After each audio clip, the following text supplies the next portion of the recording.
Amém. É muito ruim quando a gente se sente vulnerável. Eu não sei se você já teve esse sentimento em algum momento da sua vida, esse sentimento de talvez você não estar protegido, ou não se sentir protegido, sabe, de repente falta de segurança em algum lugar por onde você vai, ou de repente você não ter o controle sobre alguma situação que aconteça na sua vida, o medo por não saber o que vai acontecer com você amanhã ou no futuro. Eu acredito que ninguém deve achar esse sentimento de se sentir vulnerável bom, um sentimento legal, um sentimento prazeroso. Me lembrei quando eu fui assaltado, há mais ou menos 20 anos atrás, eu adolescente, voltando do Ingá, peguei o 46, tarde da noite, aí sentei lá atrás, garoto novo, sem saber como agir nessas situações, senta o assaltante do lado do cara que estava do meu lado, e ele tinha uma gangue com ele ali e tal, e nessas horas, a gente só tem que entregar mesmo o que a gente tem, o que eles pedem, mas dá uma raiva você ser assaltado. Às vezes eu não consigo entender esse tipo de situação, mas a gente se sente realmente vulnerável. É muito ruim passar por situações assim. Essa sensação de que alguém pode fazer uma maldade com a sua vida, e se você reagir pode ser pior, isso é horroroso. Ou talvez por passar por alguma situação na sua vida, em que você se veja diante de algum perigo, mas não tem muito o que fazer. E vem esse sentimento de medo, de insegurança. Isso é muito ruim. Essa sensação de vulnerabilidade é terrível. Teve um momento que os discípulos de Jesus tiveram esse sentimento. Eles passaram por isso, eles se sentiram completamente vulneráveis. E eles ficaram apavorados, mesmo tendo Jesus perto deles. E é esse relato que eu quero ler com vocês agora, nessa noite, em Marcos capítulo 4, a partir do verso 35. O texto diz assim: naquele dia, ao anoitecer, disse ele, Jesus, aos seus discípulos: vamos para o outro lado. Deixando a multidão, eles o levaram no barco, assim como estava. Outros barcos também o acompanhavam. Levantou-se um forte vendaval, e as ondas se lançavam sobre o barco, de forma que este ia se enchendo de água. Jesus estava na popa, lá atrás, dormindo com a cabeça sobre um travesseiro. Os discípulos o acordaram e clamaram: mestre, não te importas que morramos? Ele se levantou, repreendeu o vento e disse ao mar: aquiete-se, acalme-se. O vento se aquietou e fez-se completa bonança. Então ele perguntou aos seus discípulos: por que vocês estão com tanto medo? Ainda não têm fé? Eles estavam apavorados e perguntavam uns aos outros: quem é este que até o vento e o mar lhe obedecem? Amém. Esse é o texto sagrado para a gente essa noite, nesse momento. Esse é um dos textos que mais me impressionam a respeito das duas naturezas de Jesus. Totalmente homem e totalmente Deus. Ele estava extremamente cansado, a ponto de apagar no meio de uma tempestade com o barco se mexendo, mas ele é totalmente poderoso para simplesmente acalmar essa tempestade com uma ordem. Talvez por isso os discípulos tenham ficado tão aterrorizados, mesmo tendo Jesus do lado deles ali naquele momento. Eu acredito que o fato da humanidade de Jesus ser tão evidente devia trazer esse certo tipo de desconfiança ali para o coração dos discípulos naquele momento. Jesus era alguém totalmente humano, igual a eles. Por isso esse sentimento ruim de vulnerabilidade diante de uma situação tão difícil. Eu imagino que os discípulos deveriam pensar assim: caramba, esse mestre que a gente está caminhando até deve ser alguém especial. Jesus, a essa altura, já tinha feito alguns milagres, ele já tinha curado doenças, ele já tinha expulsado demônios. Mas eu não sei se ele é tão especial assim, eu não sei se ele é tão poderoso assim. Senão, ele não ia deixar a gente passar por uma situação dessas, de quase morrer. Ou então, ele não ia pedir para a gente atravessar o mar, sabendo que isso ia acontecer. Será? Será que esse tipo de pensamento estaria certo? Os discípulos tinham razão para se sentir vulneráveis? Ou Jesus não seria tão poderoso assim antes, até aquele momento, aos olhos deles? Ou Jesus não deveria ter deixado eles passarem por aquela situação, sabendo que aquilo ali aconteceria? Cada parte da história contada por Marcos vai revelar para a gente um pouco mais sobre quem Jesus é. Vai falar um pouco mais sobre o seu poder, o seu propósito, como ele se enxergava, como ele via a si mesmo. Marcos, ao longo do Evangelho, vai revelando Jesus gradualmente, como um experiente contador de histórias. Um estudioso do Novo Testamento chamado Richard Bauckham, ele examina as características da memória das testemunhas. Ele vai dizer que uma das marcas de um relato testemunhal, de alguém que presenciou a cena, de alguém que viu a cena, é o detalhe irrelevante. Numa história de ficção, por exemplo, uma história que é inventada, você vai ver ali detalhes que vão conduzir a narrativa ou vão passar uma mensagem que o autor quer transmitir. Já no caso das testemunhas reais, oculares, que presenciaram uma cena, eles vão relatar detalhes pelo simples fato de se lembrarem desses detalhes. Os escritores de ficção hoje, obviamente, eles em geral, eles vão acrescentar detalhes em suas histórias para deixar essas histórias mais realistas no nosso tempo. Mas não era assim a forma que as lendas se formavam nos tempos antigos. De acordo com esse estudioso, ele diz que outros estudiosos acreditam que você achar que o Evangelho de Marcos seja uma ficção, essas pessoas vão ter muita dificuldade de explicar por que na história Marcos vai dar para a gente alguns detalhes irrelevantes. Por que ele vai dizer que outros barcos acompanhavam Jesus nessa travessia? Ou por que ele vai acrescentar a informação de que Jesus dormia com a cabeça sobre um travesseiro lá na popa? Detalhes desse tipo não fazem o enredo avançar, nem desenvolvem os personagens. Um outro estudioso chamado Vincent Taylor, é um importante estudioso da Bíblia no século XX, ele afirma que esses detalhes eram tão desnecessários à história, que eles eram sinais de genuína lembrança. A gente vê aqui que Marcos está trazendo para a gente o relato de Pedro em primeira mão. Não sei se você sabe, mas todo o Evangelho de Marcos é como se fosse a história do Evangelho de Cristo contada por Pedro. Marcos foi um importante companheiro do apóstolo Pedro. Marcos não foi um dos 12 discípulos de Jesus, Pedro foi um dos mais íntimos. Então a gente vai perceber aqui que a gente tem detalhes que, de fato, só alguém que caminhava muito próximo do Mestre saberia. Essa história aqui, que trata do poder de Jesus, realmente aconteceu. As provas testemunhais e documentais são inúmeras. E diante desse fato aqui, eu queria destacar com vocês 3 partes que têm muito a nos ensinar aqui nessa noite. A gente vai falar do poder e da autoridade de Jesus, a gente vai falar da reação dos discípulos e, por fim, a gente vai falar da resposta de Jesus a eles. Então, em primeiro lugar, vamos olhar para o poder e a autoridade de Jesus. O Mar da Galileia, ele fica a 213 metros abaixo do nível do mar. E ele está a apenas 48 quilômetros distante de um monte muito grande, chamado Monte Hermon, que tem aproximadamente 2.800 metros de altura. Um mar que está abaixo do nível do mar e um monte muito alto. O ar frio que geralmente desce dessas montanhas, constantemente ele se choca com o ar quente que vem do Mar da Galileia. Em consequência disso, é muito comum acontecerem tempestades assim, aguaceiros, muitas tempestades com raios. Algumas pessoas aqui já visitaram Israel e já passaram por uma situação parecida, não igual a dos discípulos aqui. O pai conta que uma vez quase ele pegou uma tempestade lá, mas eles voltaram do passeio do Mar da Galileia a tempo. Um outro amigo de uma outra igreja já falou que pegou essa tempestade e foi uma coisa terrível.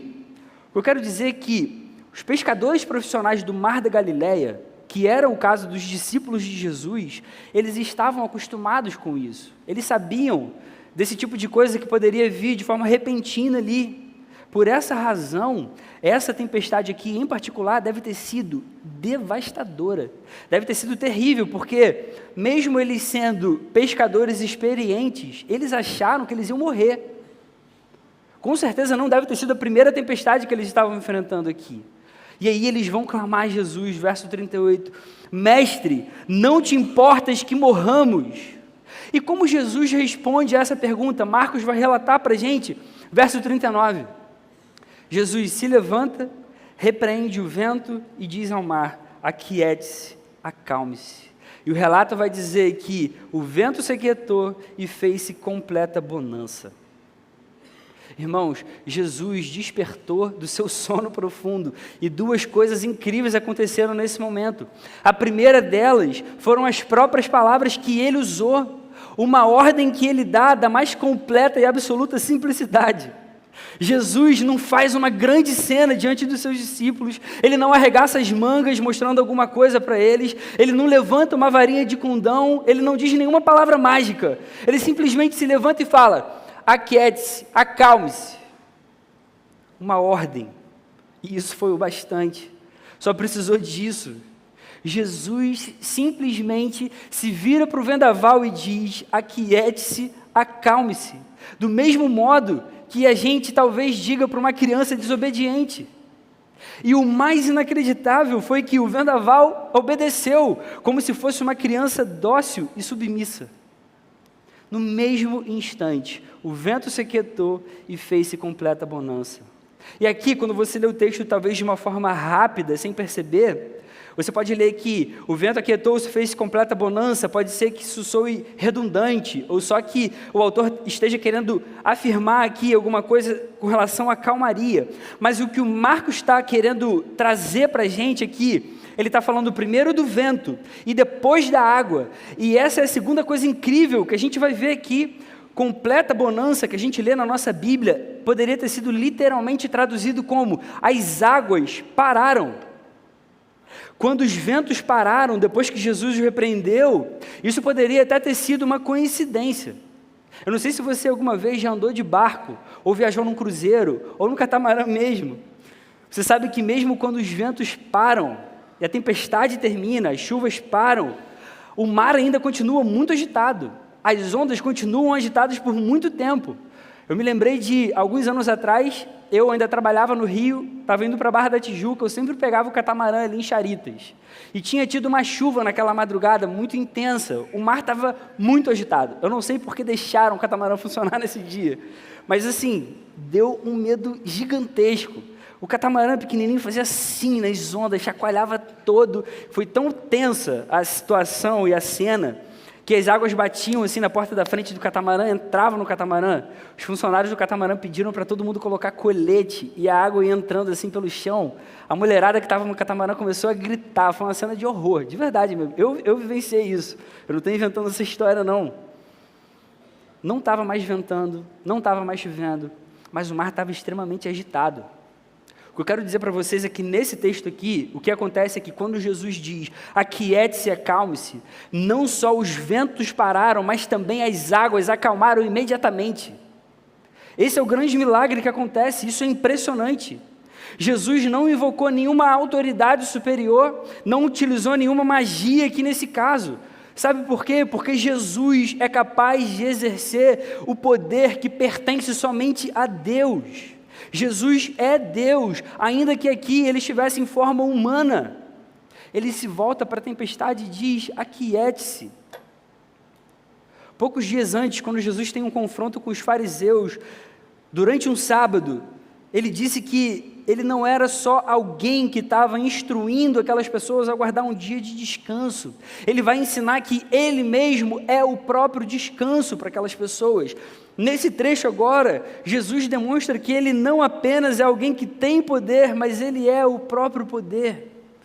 Qualquer um ou qualquer coisa em todo o universo que tem algum poder, só tem porque ele pode conceder, porque ele tem essa autoridade. E no texto a gente aprende que isso é uma reivindicação de poder do próprio Cristo. E se essa reivindicação de poder é verdadeira, quem é essa pessoa então? E o que isso significa para a gente hoje aqui? Diante disso a gente só tem duas opções. A primeira, acreditar no acaso.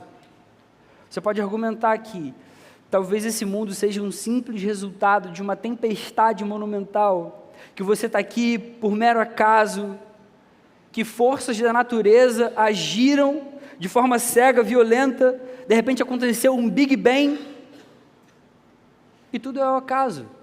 Um dia você vai morrer, vai virar pó, quando o sol se apagar, não vai ter mais ninguém que se lembre de alguma coisa que você tenha feito.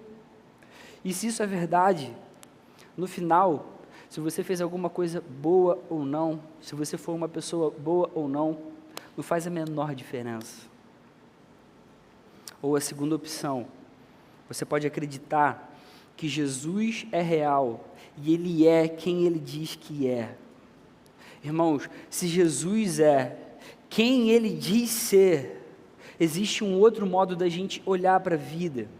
Se Ele é Senhor da tempestade, como a gente está lendo aqui essa noite, então não importa o estado do mundo nesse momento, ou o estado em que a sua vida se encontra, agora, hoje, aqui nesse lugar, você vai perceber que Jesus pode fornecer toda a cura, todo o descanso, todo o poder que você deseja e necessita. O poder de Jesus é capaz de superar qualquer coisa. Ele é Deus, Ele tem todo o poder e toda a autoridade. Mas a história não termina por aí. Eu quero agora que você olhe para a reação dos discípulos. É o segundo ponto que a gente vai analisar. A reação dos discípulos. Preste atenção no estado emocional dos discípulos aqui nesse momento. O verso 38 diz que Jesus estava na polpa dormindo, os discípulos acordam Jesus e clamam: Mestre, você não se importa que a gente morra? Você não está vendo o que está acontecendo? Você vai ficar aí dormindo.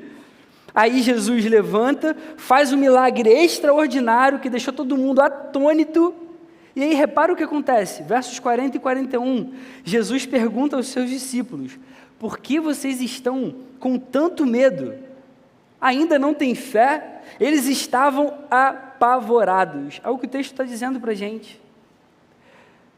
Eu não sei se você reparou, mas antes de Jesus acalmar a tempestade, eles estavam com medo, a tempestade estava violenta, eles achavam que iam morrer, mas depois que Jesus acalma a tempestade, eles ficam apavorados. Depois que Jesus acalma, faz esse milagre, eles ficam aterrorizados. Por que isso acontece? Eu quero desenvolver um pouco esse ponto aqui nesse momento. Antes de Jesus acordar, Marcos conta que o barco estava quase inundando, quase cheio de água, os discípulos ficaram desesperados, eles não estavam conseguindo esvaziar o barco com uma rapidez necessária. Eles estavam imaginando que o barco estava prestes a ficar completamente inundado e todo mundo ia morrer. Então eles acordam Jesus: Mestre, você não se importa que a gente morra, você não se importa com a gente, por que você está aí dormindo? E essa imagem aqui geralmente mexe com o nosso coração. Porque talvez, se você em algum momento da vida já tentou viver pela fé, quando a gente tenta viver uma vida de fé, a gente muitas vezes se sente assim, pelo menos em algum momento da vida. Parece que tudo está dando errado, parece que você está afundando, parece que o mundo está desmoronando, só que Deus parece que está dormindo, parece que Ele está distante, parece que Ele não sabe do seu sofrimento. Em outras palavras, os discípulos estavam aqui dizendo para Jesus: Jesus, se você nos amasse, você não deixaria a gente passar por isso. Se você nos amasse, se você se importasse, a gente não estaria aqui agora prestes a morrer afogados. Se você nos amasse, você não deixaria a gente passar por esse perigo mortal. Mas o texto vai dizer que Jesus acalma a tempestade e então dá uma resposta para eles. Por acaso Jesus aqui levanta e ele diz que podia sentir, entender o que os discípulos estavam sentindo nesse momento? Não, Jesus não faz isso. Jesus só pergunta: por que vocês estão com tanto medo? Por que vocês estão com tanto medo? Você pode imaginar, óbvio, que se passava na cabeça dos discípulos aqui. Por que a gente está com medo? É óbvio. A gente está com medo de morrer afogado. A gente está com medo de você talvez não nos amar, porque se você amasse a gente, você não deixaria que isso acontecesse. Mas a pergunta de Jesus tinha por trás o seguinte pensamento: a premissa de vocês está errada. A forma que vocês estão me questionando está errada, está equivocada. Vocês já deveriam saber, uma hora dessas, que eu permito sim que as pessoas que eu amo passem por tempestades, atravessem dificuldades nas suas vidas, mas vocês não têm razão para entrar em pânico, ainda que a tempestade venha. E se eles tinham pouco motivo para ter entrado em pânico durante a tempestade, certamente eles não tinham motivo nenhum para ficar atemorizados, apavorados depois que a tempestade se acalmou. Mas Marcos descreve aqui para a gente, eles estavam apavorados e perguntavam uns aos outros, isso depois do milagre de Jesus, quem é esse que até o vento e o mar lhe obedecem? Porque os discípulos ficaram mais apavorados com a calmaria do que com a tempestade. A resposta é porque Jesus era alguém que não se podia controlar, assim como a tempestade. A tempestade tinha um poder imenso, eles não podiam controlar a tempestade. Como Jesus tinha infinitamente mais poder que a tempestade, eles tinham ainda menos controle sobre Jesus, mas existe aqui uma enorme diferença. Uma tempestade não ama ninguém. A natureza, ela vai judiar de você, a natureza vai destruir a sua vida. Se você viver por muitos anos, um dia você vai parar de funcionar e vai morrer. Talvez isso aconteça um pouco mais cedo, por meio de uma inundação, um incêndio, alguma catástrofe. A natureza, ela é avassaladora. O poder da natureza é incontrolável. Mais cedo ou mais tarde, eu e você podemos cair nas garras dela. E apesar da gente, às vezes, pensar que Jesus pode ser controlado, ele também é incontrolável. Jesus permite que coisas aconteçam, ainda que a gente não compreenda. Ele não faz as coisas de acordo com os meus planos. Jesus não faz as coisas de modo que essas coisas façam sentido para mim. No entanto, se Jesus é Deus, Ele deve ser grande o bastante para ter motivos, para deixar que a gente passe por coisas que a gente não consiga compreender. O poder de Jesus é ilimitado, assim como a sua sabedoria e o seu amor são ilimitados. Se a natureza olha para a gente com indiferença, Jesus está repleto de um amor também incontrolável por cada um de nós. Se os discípulos tivessem realmente compreendido que Jesus os amava, que Ele era tanto poderoso quanto amoroso, eles não teriam ficado com esse medo. A premissa deles de que se Jesus os amasse, Ele não permitiria que coisas ruins acontecessem a eles, estava errada. Jesus pode sim amar alguém e ainda assim permitir que coisas ruins aconteçam a essa pessoa, porque Ele é Deus. Ele sabe mais do que qualquer um de nós.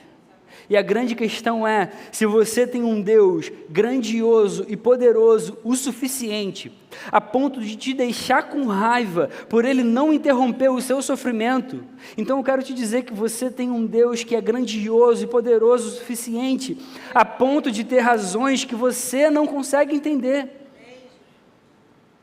Essa é a verdade bíblica para a nossa vida. Eu me lembrei de momentos em que eu e a Lê precisamos dar vacina na Manuzinha, na nossa filhinha. Desde que ela nasceu, ela hoje está com 8 meses, desde que ela nasceu, todo mês a gente tem que ir lá no hospital para dar um monte de vacina nela que ela precisa tomar. E sempre que a gente dá vacina nela, o nosso coração fica apertado, ela sente uma dor, ela chora agoniada com aquilo. E depois ela passa 1, 2 dias ainda com o sintoma daquela vacinazinha nela. Dá uma pena, ela fica com febre, ela fica malzinha, ela chora no nosso colo. Eu fico imaginando se ela tivesse consciência e pudesse perguntar para a gente, com certeza, imagina ela perguntando, por que vocês me deixam sentir essa dor toda? Eu só estou falando isso porque a gente precisa entender que nem toda dor, nem todo sofrimento é para o nosso mal. Às vezes são coisas necessárias para a nossa vida. Uma mulher cristã chamada Elizabeth Elliot, ela escreveu certa vez, Deus é Deus, e uma vez que Ele é Deus, é digno da minha adoração e do meu serviço. Eu não encontrarei descanso em outro lugar que não seja a vontade dEle, e essa vontade necessariamente está de forma infinita, incomensurável e inexprimível, além da minha compreensão acerca de quais são os planos dEle. Se você está à mercê de uma tempestade nesse momento, você tem certeza que o poder da tempestade é incontrolável, e ela de fato não ama você. O único lugar que você pode se sentir totalmente seguro é na vontade de Deus. Mas por Ele ser Deus e você não, a vontade dEle necessariamente está de forma infinita, incomensurável, inexprimível, além da sua melhor compreensão dos planos dEle. Será que ele é controlável? Será que ele é compreensível? Será que viver com ele, eu não vou mais ter aquele sentimento de vulnerabilidade? É claro que não. Quem aqui está falando em controle, em compreensão, e não ficar mais vulnerável diante da vida? A questão é que ele continua sendo bom, ele continua sendo um Deus de amor, e ele é o Rei. As adversidades podem vir sobre os filhos de Deus também. Isso não significa que ele não nos ama. Significa apenas que os pensamentos dele são muito maiores e superiores que os nossos. E agora eu quero olhar com vocês para a terceira coisa aqui desse texto, a resposta de Jesus. Jesus pergunta aos seus discípulos, no verso 40, por que vocês estão com tanto medo? Ainda não têm fé? Isso aqui, na verdade, poderia ser traduzido pela seguinte pergunta: onde está a fé de vocês? Onde está a fé de vocês? Por que vocês ainda estão apavorados depois de todo esse milagre, depois de tudo que eu fiz aqui na presença de vocês? Onde está a fé de vocês? A maneira como Jesus formula essa frase é maravilhosa. Quando ele faz essa pergunta, desse modo, ele leva os seus discípulos a verem que o fator crítico não era a força da fé deles, mas sim o seu objeto. O que importa não é o tamanho da fé dos discípulos, mas o objeto aonde eles estão colocando a sua fé, seja ela pequena ou seja ela imensa. Imagina que você está caindo de um precipício, você está em queda livre, e enquanto você está caindo, você percebe que existe um galho no meio do seu caminho. Esse galho está brotando ali da encosta desse precipício que você está caindo. Esse galho, ele é forte o suficiente para te sustentar, mas você, enquanto está caindo, você não faz ideia do quão forte esse galho é. Enquanto você está caindo, você só tem tempo de agarrar esse galho. Quanta fé você precisa ter nesse galho para que ele salve você? Você precisa estar 100% certo de que ele pode salvar você? Só tem ele na sua frente, meu amigo. Você não tem outra opção. Você não precisa estar 100% certo de que esse galho é forte o suficiente, ele pode salvar você. Você só precisa ter a fé suficiente para agarrar esse galho. Isso acontece porque não é a qualidade da sua fé que salva você, mas sim o objeto da sua fé. Não é o quanto você acredita que aquele galho é forte, mas é o fato de você pegar nele. Jesus é como esse galho. Não depende da sua quantidade de fé nele. Ele vai ensinar isso depois para os discípulos. Se você tiver uma fé do tamanho de um grão de mostarda, essa fé já é suficiente para fazer um monte andar, um monte se mexer. Se você quer ter fé, mas não tem conseguido viver uma vida de fé, pare de olhar para dentro de si, achando que a resposta está dentro de você, que a culpa está dentro de você. Vá até Jesus e diga para Ele: Senhor, me ajuda a crer. Senhor, me ajuda a ter mais fé, me ajuda a entender que tudo depende de você e não de mim. E se você fizer isso, você vai descobrir que Jesus tem estado à sua procura já há muito tempo. Ele é o autor e é aquele que concede a fé a cada um de nós, e Ele também é o objeto da nossa fé. Algumas vezes, os discípulos, enquanto caminhavam com Jesus, se equivocavam, e geralmente a gente via a reação dos discípulos. A gente vê quando lê a Bíblia, no nosso dia a dia, às vezes a gente ri dos discípulos, às vezes a gente pensa, cara, eles não entenderam nada. Parece que eles não estão entendendo nada, eles já estão caminhando com Jesus há um tempo.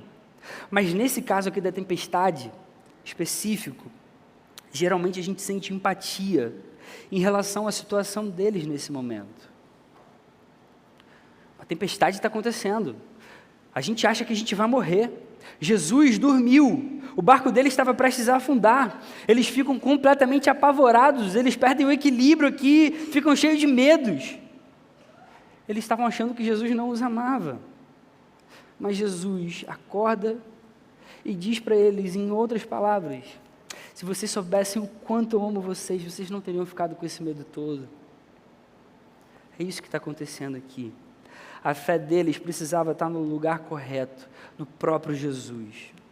As adversidades da vida, as dificuldades da vida, as preocupações que a gente tem, não significam que Jesus não nos ama, ou que o seu poder não é capaz de superar. A gente precisa crer que Jesus é poderoso e Ele nos ama, apesar das circunstâncias. Apesar das circunstâncias. E diante desse texto maravilhoso e tudo que a gente pode aprender com ele, eu queria fazer uma única aplicação para a nossa vida aqui nesse momento. Viva com a certeza do poder de Jesus e do seu amor por você. Viva com a certeza do poder de Jesus e do seu amor pela sua vida. A gente viu aqui agora que o poder demonstrado de Jesus nos garante que nada é difícil demais para Ele.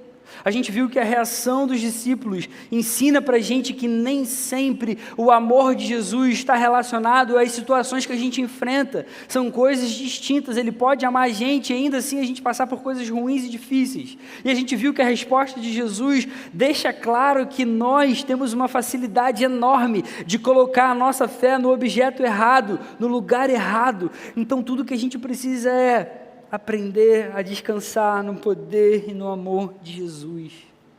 Ainda que você se sinta vulnerável em algum momento da sua vida, ainda que você passe por alguma situação desesperadora e difícil, e Ele sabe que essa situação é desesperadora e é difícil, mas aprenda a descansar no poder e no amor dEle.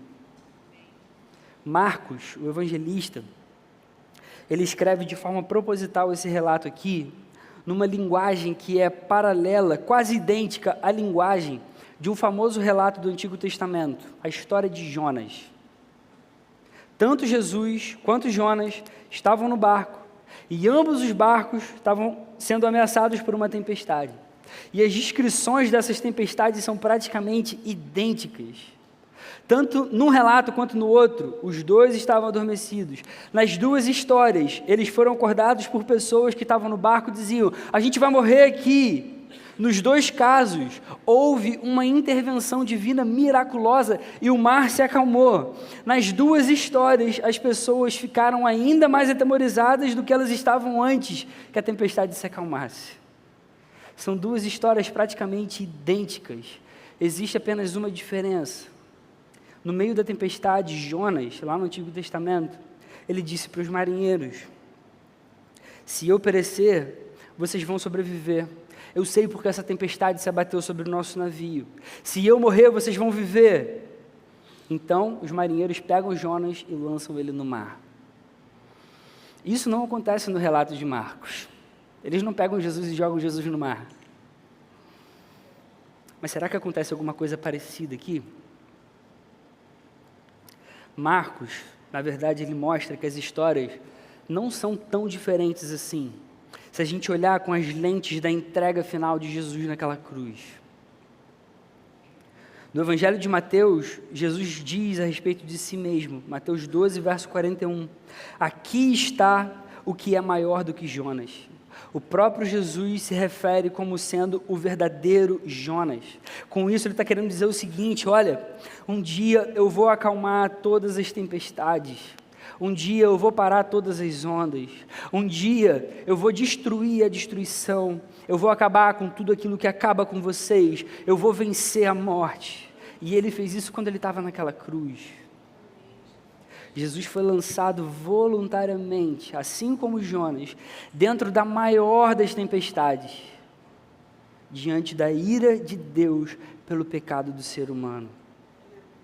Jesus foi atirado à única tempestade que de fato podia afundar e destruir completamente e eternamente a nossa vida, a tempestade da justiça eterna, da dívida que eu e você temos por causa das nossas transgressões, das nossas iniquidades, dos nossos pecados, diante de um Deus que é perfeitamente santo. E essa tempestade não se acalmou enquanto ela não arrastou o nosso Salvador por completo, enquanto ela não despedaçou e destruiu o nosso Deus, o nosso Jesus Cristo. Queridos, se essa visão de Jesus, entrando de cabeça curvada dentro da maior tempestade de todas, está gravada profundamente em você, dentro do seu coração, você nunca vai questionar Jesus: Senhor, Tu não te importas que morramos?